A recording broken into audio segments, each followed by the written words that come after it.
বেছি কথা ক'ব নোৱাৰোঁ, মোৰ সময়ো নাই আৰু মোৰ স্বাস্থ্যও সিমান ভাল নহয়। ইমান সময় বহিম বুলি আচলতে মই অহাই নাছিলোঁ। এই পৰিৱেশটো দেখি অলপ ভাল লাগি আৰু বহিলোঁ আৰু কথা ইমানেই।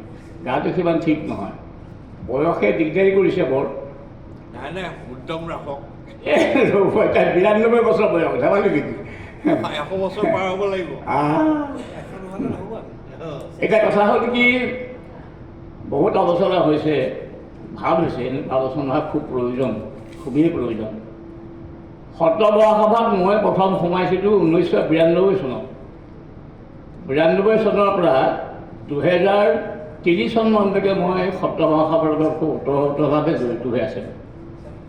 আৰু সত্ৰীয়া নৃত্যৰ স্বীকৃতিৰ ক্ষেত্ৰতো সত্ৰ মহাসভাৰ বহুতো কৰণীয় আছে, সেইখন কৰিছিল বহুতখিনি কাম। আৰু এতিয়া মই এটা দেখিছোঁ যে আজি প্ৰায় বোধকৰো 2-3 বছৰমানৰ পৰা সত্ৰ মহাসভা সত্ৰীয়া সংগীত লৈ, তাৰ নৃত্য গীত বাদ্য তিনিটাকে লৈ যথেষ্ট মানে শক্তিশালী ভূমিকা গ্ৰহণ কৰিছে। তাৰ কাৰণে মই এই মহন্ত যোগ শইকীয়াকে মুখ্য কৰি যিসকল কৰ্মকৰ্তা আছে সকলোলৈকে মই আন্তৰিক কৃতজ্ঞতা জনাইছোঁ। যতীন গোস্বামী, আপোনালোকে শুনিলে নহয়, কোনে মই আমুক তামুক তামুক ঢেৰ কিবা কিবি ক'লে, ঠিকে আছে, চব হয়। কিহৰ কাৰণে জানেনে? মই এজন সত্ৰীয়া নৃত্যৰ ছাত্ৰ। মোৰ চিনাকিটো যে এজন সত্ৰীয়া নৃত্যৰ মই ছাত্ৰ, এইটোৱে মোৰ চিনাকি। আৰু সেই চিনাকিটোৰ কাৰণে মোক আজি মহন্ত প্ৰভুৱে মোক সম্বোধন কৰিছে নৃত্যাচাৰ্য, মই সংগীত ৰত্ন, একাডেমী ৰত্ন, পদ্মভূষণ, আমুক তামুক বুলি। এইটো যতীন গোস্বামী বুলি নহয়, এজন সত্ৰীয়া নৃত্যৰ ছাত্ৰ হিচাপে। যেতিয়া আমি সত্ৰীয়া নাচ শিকিছিলোঁ তেতিয়া আমি কোনোদিন ভবা নাই যে আমি এইবোৰ কিবা পাম, আমাৰ মনলৈ বৰ অহাই নাছিল। এইবোৰ নতুন চিন্তা। যাক যেই হওক, মই মাত্ৰ 3টামান কথা কওঁ। এটা কথা চাওক, অসমত সত্ৰ দুবিধ, এবিধ হ'ল গৃহস্থী সত্ৰ, এবিধ উদাসীন সত্ৰ। কম বেছি পৰিমাণে সকলো সত্ৰতে অলপ হ'লেও নাচৰ চৰ্চা আছে। যিমানেই দুখীয়া সত্ৰ হওক, খুতৰহে নাচৰ হ'লেও আছে, কৃষ্ণ নাচ এখন হ'লেও আছে। কিন্তু উদাসীন সত্ৰত চৰ্চাটো বেছি। আৰু তাৰ ভিতৰত কমলাবাৰী ঠোদৰ সত্ৰতে চৰ্চা খুব বেছি।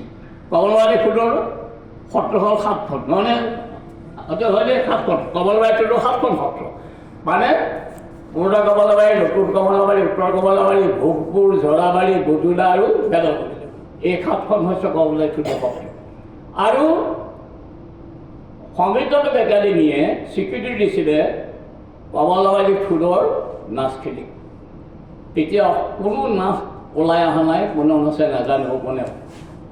আমি এতিয়া সত্ৰীয়া নাচ বুলি ক'লে যিমানেই যি নকওঁ, মূল কথা হ'ল যে সত্ৰীয়া নাচ বুলি ক'লে আমি কমলাবাৰী ঠোদৰ নাচখিনিহে বুজোঁ। আৰু সংগীত একাডেমীও কমলাবাৰী ঠোদৰ নাচখিনিকেহে বুজে। তাত যদি কিবা আমি যোগ দিব লাগে, যোগ দিম, সেইটো বেলেগ কথা। কিন্তু কমলাবাৰী ঠোদৰ নাচখিনিহে স্বীকৃতি দিছিল, সেইখিনি চাইছিল। মই নিজে সেই সময়ত স্বীকৃতি দিয়াৰ ক্ষেত্ৰত মই সেই সময়ত সংগীত একাডেমীৰ এজন সদস্য। ভূপেন হাজৰিকাই অসম চৰকাৰক ক'লে যে সত্ৰীয়া নৃত্যৰ বিষয়ে ইংৰাজী আৰু হিন্দীত ক'ব পৰা মানুহ এজন দিয়া। অসম চৰকাৰে তেতিয়া মোৰ নাম টকা পঠাই দিলে। মই ইংৰাজী ক'ব পাৰোঁ নোৱাৰোঁ বেলেগ কথা, ঠিক আছে পঠাই। সেইকাৰণে মই সদস্য আছিলোঁ। মই গোটেই কথাবিলাক খুব ভাল ধৰণে মই জানো বুলি ভাবিছোঁ। গতিকে আমি এতিয়া বিতৰ্ক কৰি লাভ নাই। সত্ৰীয়া নাচ বুলি ক'লে আমি অকল কমলাবাৰী ঠোদৰ নাচখিনিহে জানো, আৰু তাৰ লগত অন্যান্য নাচখিনি সংযোগ হৈছে। হ'ব, বিলাক সত্ৰৰ নাচ সংযোগ হ'ব, নোহোৱাকৈ নাথাকে। 1 নম্বৰ কথা। 2 নম্বৰ কথা, এতিয়া আমি এটা ডাঙৰ সমস্যাত ভুগিছোঁ। সেইটো কি জানেনে? কাৰো লগত কাৰো মিল নাই। এটা সময় আছিল উত্তৰ কমলাবাৰী, নতুন কমলাবাৰী, ভোগপুৰ, চবৰে ঝুমুৰি নাচ একেখনে, সকলো বেলেগ নাই, একদম একে। এতিয়া এনেকুৱা এটা অৱস্থা আছে, একেখন সত্ৰৰে 2জন বায়েলে শিকোৱা নাচ দুটা, একেখন সত্ৰ। আমি এটা ডাঙৰ সমস্যাত ভুগিছোঁ। সেইকাৰণে মই ভাবিছোঁ, মই এটা অনুৰোধ কৰিছোঁ সত্ৰ মহাসভাক যে আপোনালোকে এখন 2দিনীয়া কৰ্মশালা পাতক আৰু শুদ্ধ নাচকেইটা, গীতৰ নাচ, মেলা নাচ যি কৰে কৰি থওক। ৰামধনী কেইখন যাতে একে হয়, গোটেই অসমত যাতে ৰামধনী কেইখন একে হয়। আমাৰ যিখন আমদানি আছে জোৰ নাচৰ, চাদি নাচৰ, ৰজাঘৰীয়া চাৰি নাচৰ নাটভংগী বা বাঁহাৰ নাচৰ ৰামধেমালি কেইখন যাতায়াত হয়, গীতৰ নাচ মেলা নাচ যি কৰে কৰি থওঁ, কিন্তু অন্ততঃ ৰামধেমালি কেইখন যাতায়াত হয় তাৰ কাৰণে এটা ব্যৱস্থা কৰিবৰ কাৰণে মই সত্ৰ মহাসভা অনুৰোধ কৰিছোঁ। কাৰণ এটা ডাঙৰ শব্দ সমাল সত্ৰীয়া আছে, জানেনে কি কৰিঅ'গ্ৰাফী, আৰু তাৰ কাৰণে দোষী প্ৰথম ময়েই। এই কৰিঅ'গ্ৰাফী কাৰবাৰটো মই আৰম্ভ কৰিলোঁ। এতিয়া মই মানে ভুগিছোঁ, জানেনে? এতিয়া মই নিজে বৰ অনুতপ্ত, এইবোৰ কেলৈ কৰিছিলোঁ মই। এতিয়া চবেই কৰিঅ'গ্ৰাফী কৰিব ল'লে মানে শুদ্ধ নাচতো কৰিঅ'গ্ৰাফী কৰে, মই কৰিছিলোঁ নতুন কম্পজিশ্যনত। এতিয়া তাৰ ফলত কি হৈছে, সিদিনা অলপতে ঘন বৰা, আপোনালোকে নাম ভালকৈ জানে যে ঘন বৰা আৰু ময়ে দুইজনে বহি পেলাই এটা নাচ চাই আছোঁ। বৰাই মোক সোধে, ছাৰ এইটো কি নাচ? মই বোলো জানো পাই, মই চিনি পোৱা নাই। এই পাছত গৈ যি ঢেয়া নাছিলে, এইটো চুমুৰা নাচ। তেতিয়াহে গম পাইছে এইটো চুমুৰা নাচ। তাৰমানে আগৰ টুকুৰাত গমেই নাপায় এইটো কি। নাচৰ অৱস্থা তেনেকুৱা হৈছে।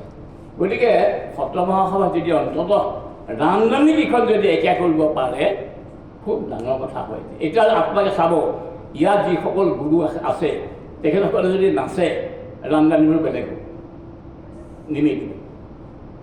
গতিকে এই এটা বৰ ডাঙৰ কথা। গীতৰ নাচ আৰু এই কথাটো মই কিন্তু এসময়ত যেতিয়া নতুন সত্ৰত নাৰায়ণ গোস্বামী প্ৰভু আছিল তেতিয়া মই তেখেতক কৈছিলোঁ, তেখেতে চেষ্টা কৰিছিল কিন্তু নহ'ল। তাৰপাছত মই জনাৰ্দন গোস্বামী প্ৰভুক এই কথাটো কৈছিলোঁ, তেখেতেও চেষ্টা